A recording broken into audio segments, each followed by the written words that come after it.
कुछ लोग कहते हैं कि जब से मैं पैदा हुआ उसके बाद जब से मैं होश संभाला मेरे घर की हालत बहुत बुरी थी।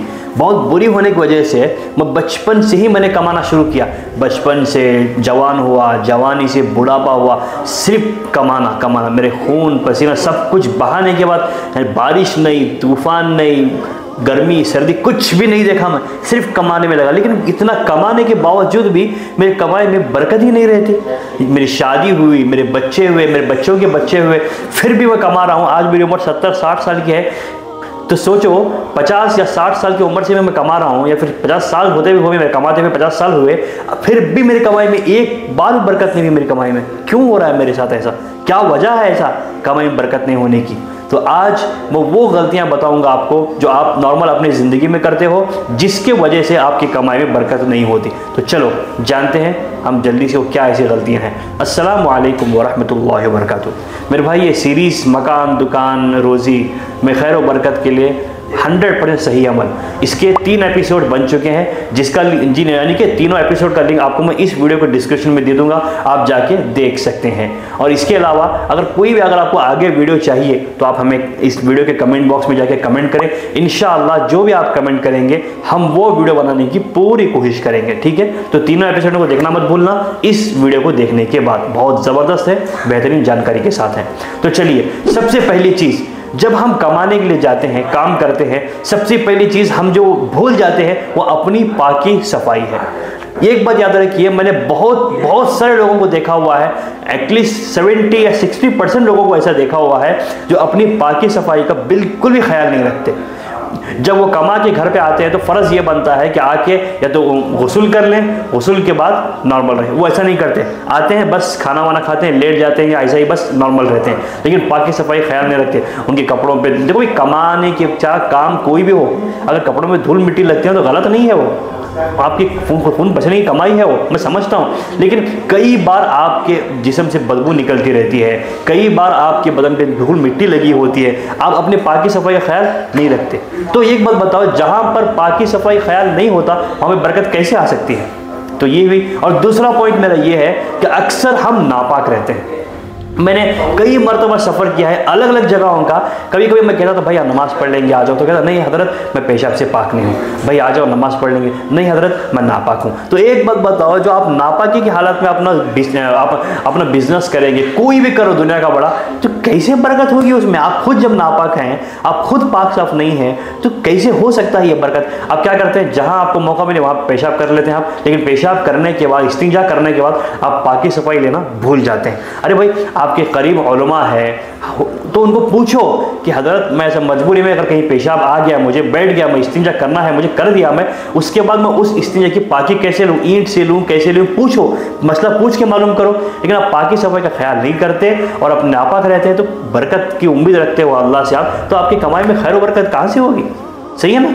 अब इसके अलावा देखो, अब हम जब कमाने के लिए जाते हैं तो अजान होती रहती है कभी कभी, चाहे ज़ोहर की, असर की, मगरिब, इशा, सुबह, कोई भी अजान होती रहती है। हम लोग मस्जिद के पास से ही गुजरते रहते हैं, लेकिन हम मस्जिद के अंदर जाकर 10 मिनट हमारे पास टाइम नहीं होता कि जाकर नमाज़ पढ़ेंगे। चलो नमाज़ पढ़ने के लिए गए भी तो इतना फास्ट नमाज़ पढ़ते हैं, क्या बोलूँ मैं आपको, जैसा कि आप अल्लाह पर एहसान करने जा रहे हो नमाज़ पढ़ने के लिए। भाई अल्लाह हमारा मोहताज नहीं, हम अल्लाह के मोहताज हैं। और दूसरी चीज़ ये है, हम लोग जब नमाज़ पढ़ने के लिए खड़ते हैं ना, तो दिमाग में हमारे अरे सुबह का हिसाब क्या हुआ मेरा, आज शाम को मुझे पेमेंट मिलेगी कि नहीं मिलेगी, आज कितनों को मुझे पेमेंट देना है, आज मेरी कमाई कितनी होगी, कितना नुकसान होगा, कितना फ़ायदा होगा, ये सब हमारे दिमाग में चलते रहता है, नमाज में ध्यान ही नहीं रहता। तो फिर नमाज कैसे कबूल होगी जब अल्लाह के पास अल्लाह जो नमाज फ़र्ज़ है वो ही नहीं पढ़े? तो कहाँ कौन देगा? अल्लाह नहीं देगा तो कौन देगा आपको खैर बरकत कमाई में आपके? और इसके अलावा कुछ लोगों को कुरान पढ़ने नहीं आता, मैं समझता हूँ, लेकिन जब आपको कुरान पढ़ने नहीं आता तो आप सीखते भी नहीं। क्या करते हैं, अरे भाई मैं बहुत सारे लोगों को देखा हूँ, आपको कुरान पढ़ते हैं क्या?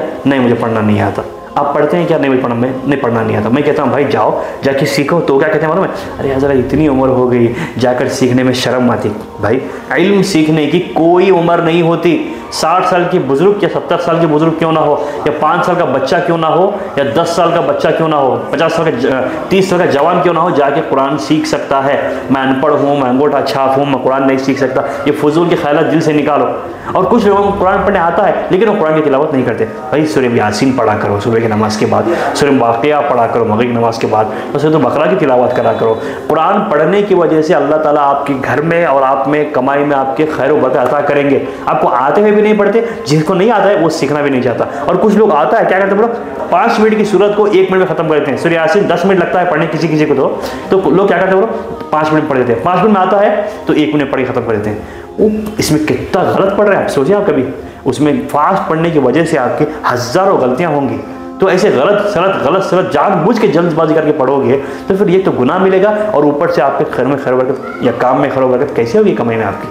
इसलिए इत्मीनान से पढ़ा करो नमाज भी। जब भी आपको वक्त जब अजान हो रही हो तो फ़ौरन जाकर नमाज़ पढ़ा करो, और नमाज इत्मीनान से सुकून से पढ़ा करो। और इसके अलावा एक और चीज़, अब ये बहुत इंपॉर्टेंट बात है, हम लोग जब हमारी कमाई में खैर बरकत नहीं होती तो हम अल्लाह से दुआ भी नहीं मांगते। क्या करते हैं, ये आमिर के पास जाएंगे, हज़रत कमाई में खैर बरकत की तावीज़ दो। वो बाबा के पास जाएंगे, हज़रत कमाई में बरकत नहीं हो रही, इसका दम करो। मेरे पास हज़ारों के साथ हैं ऐसे कि कमाई में बरकत नहीं हो रही, कोई नक्श दो, कमाई में बरकत नहीं हो रही, कोई तावीज़ दो, कोई पानी दो, कोई दम करो, कोई पढ़ के फूंको हम पे। भाई सबसे पहली चीज़ जिससे मांगना है आपको उससे मांगते ही नहीं आप, तो कमाई में बरकत कौन देगा आपकी? हाँ, देने वाला कौन है? अल्लाह है ना। तो कमाई में बरकत वही देता है ना, तो कमाई में बरकत देगा क्या आपको? मांग रहे हैं क्या? और कुछ लोग क्या दुआ मांगते हैं, लेकिन दुआ मांगते मांगते भी उनका ख्याल कहीं और होता है, दिमाग अरे उसका क्या होगा, इसका क्या होगा, ये ख्याल कहीं और होता है, दुआ कोई और मांगते हैं। दुआ मांग ज़बान से दुआ होती रहती है, या अल्लाह मेरे कमाई में खैर बरकत, ये मांगते रहते हैं, लेकिन आपका दिमाग एक जगह नहीं होता। जब दुआ ऐसी मांगोगे तो क्यों कबूल करेगा अल्लाह ताला? आपका पूरा ध्यान होना चाहिए ना अल्लाह से मांगने में। और दूसरी चीज़, दुआ इतना फास्ट मांगती है, अल्लाह दे दे, अल्लाह दे दे, अल्लाह दे दे, खत्म दुआ। तो क्या दुआ क्या है? क्या आप क्या किसी के एहसान कर रहे हो आप? भाई अल्लाह का एहसान हम पे है, हम अल्लाह पर एहसान नहीं कर सकते मेरे भाई। मैं अगर यहाँ पे स्ट्रिक्ट कुछ बोल रहा हूँ, कुछ रफ बोल रहा हूँ, कोई सख्त अल्फाज इस्तेमाल कर रहा हूँ, तो माफ़ी चाहता हूँ आपसे तहे दिल से। लेकिन आप एक उस्ताद समझते हो या भाई समझते हो, कुछ भी समझते हो, समझो बातों को मेरी, ठीक है ना।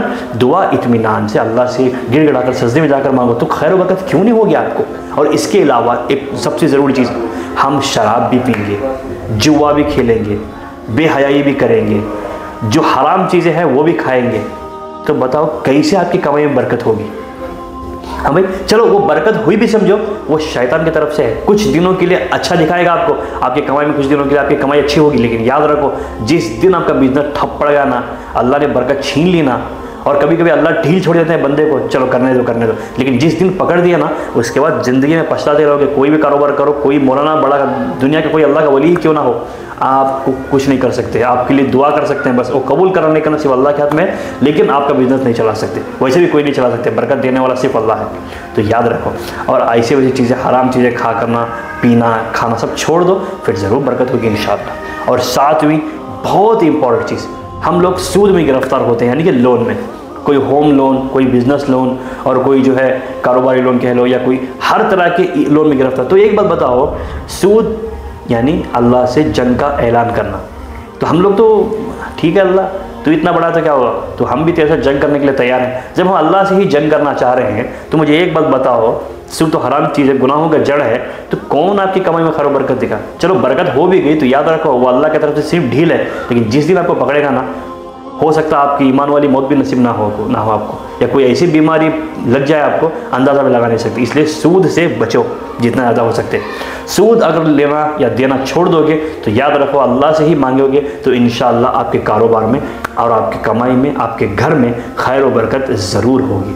क्योंकि सूद एक ऐसी चीज़ है, एक बार इंसान ने ले लिया, एक लुकमा सूद का खा लिया ना, तो 40 दिन तक ना उसकी नमाज़ें कबूल होती ना उसकी दुआ कबूल होती है।